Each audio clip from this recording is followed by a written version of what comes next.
cala consente, não vamos nos calar. Tanta gente há tanto tempo com vontade de mudar.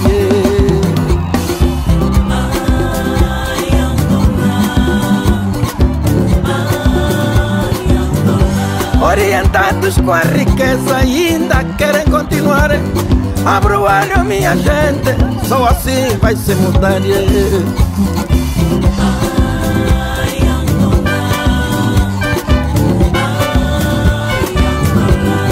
Para a inclusão de todo o povo, unidade nacional, alternância do poder, a mudança está chegando.